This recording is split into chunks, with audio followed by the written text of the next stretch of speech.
X squared, or the Xbox Next, so whatever you want to call the next generation of Xbox. This is going to be a video describing what I feel, what I think in my heart of hearts. A, it should be, it could be, and it will be. So, having said that, take everything I say with a grain of salt. The Xbox Next, or the X squared, as I'm going to be calling it, just because I think it sounds amazing, x squared, the whole physics equation thing, the unknown variable, the exponent, the algorithmic growth, the explosive growth of exponents. Um, that to me has I don't know, a certain uh, facade to it of irresponsible power, so to speak, which is what somebody once said about the original Xbox. But this is basically my take on what I think the X squared is going to be, the next generation of Xbox is going to be. And it's got to be the most powerful console ever created. It's got to be balanced, it's got to be direct, but it's also got to leave the door open for innovation as well. It's got to be better than Sony. Microsoft isn't as good as Sony at making games, so they have to make a better box.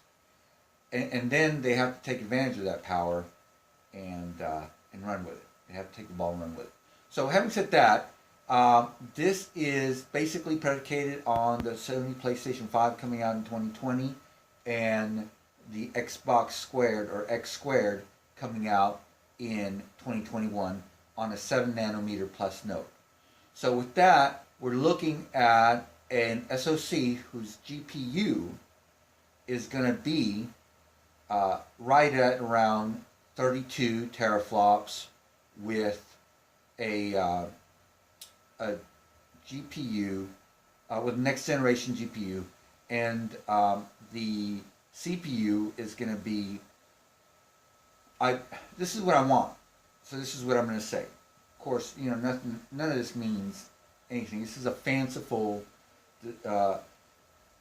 description, but I would very much like them to have a CPU anywhere from 50 to 60% more powerful, and if they can achieve that with a 12 core, 24 threaded Ryzen 3 or whatever it may be on the 7 nanometer plus node, then so be it.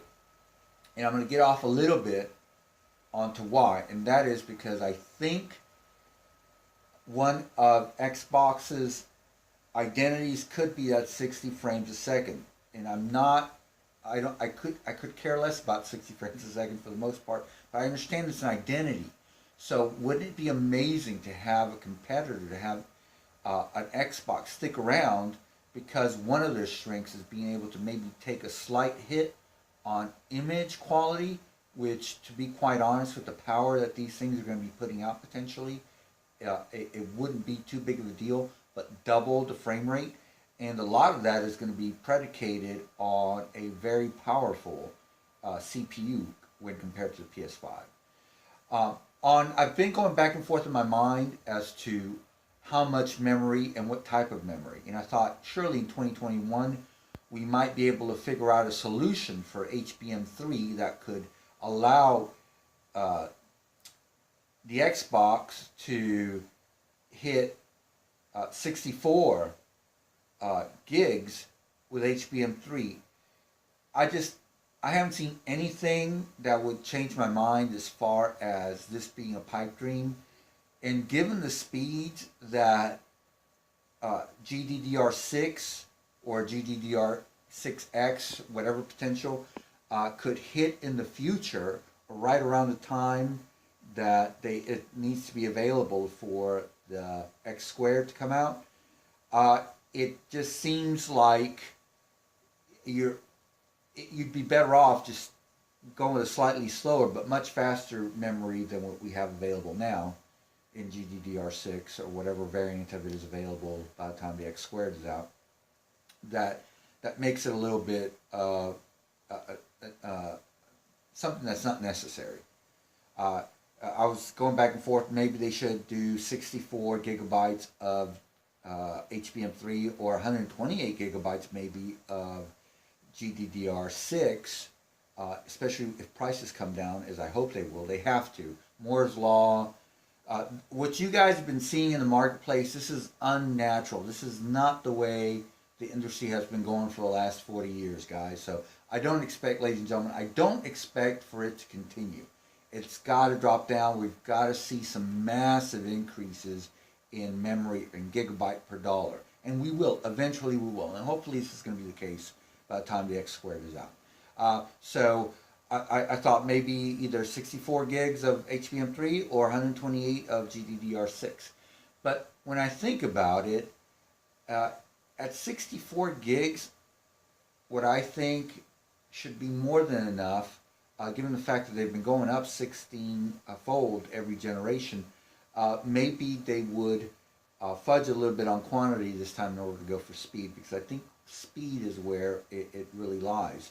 So even if they go with GDDR6, if they have a opportunity to go with a much faster version of GDDR6 for 64 gigs instead of 128, I think that that's what they should do, and that's what they would probably do, just to be more balanced and cost effective. So that's the memory. On the hard drive, I still believe that a 4 terabyte hard drive, it doesn't even need to have like a hybrid component. Maybe that would help, maybe it wouldn't. As long as the main memory is fast enough, that should make all the difference in the world, because then you have a one-time slow loading time when you're loading the game for the first time in the playing session. On the session that you're going to be playing the game, you load that game in, and then with 64 gigs of memory, you should have a huge amount of memory to be able to run the game, and then have considerable amount of memory to run a RAM disk, so that you're not having to constantly load things. Not to mention the way they could structure the worlds in some type of a tiling system, which I will tell you right now, this beautiful game, even though we're talking about Xbox, I can't take my eyes off this game.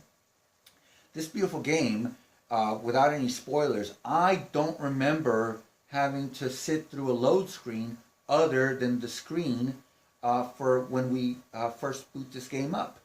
Other than that, there's not a single load screen. Now, I can tell you there are some techniques being used to ensure that doesn't happen, and it's a unique trait because of the architecture of this game, the way it's been designed, but no loading screen. So, having said that, just as fast a 4 terabyte hard drive as you can get without pushing out any of the other very necessary features that you need, and you should be fine. And the reason I say this is because you want a good amount of games, but you don't want to promise the stars and the moon to people. Yes, you want 4 terabytes, 8 terabytes. An SSD is, the money spent on an SSD, believe me, is not even worth it. You don't need an SSD. You just need more RAM. The more RAM you have, the less you're going to have to go to the hard drive, because you can use what's called a RAM disk. So that pretty much sums it up. You've got your APU, your main memory, your hard drive. So we've pretty much covered the basics. I do want to make another video on potential solutions in future console architecture types, namely the 9th gen, but we'll explore that more in detail. So there you have it, folks. 32 terabyte or teraflops for the main GPU on the SoC.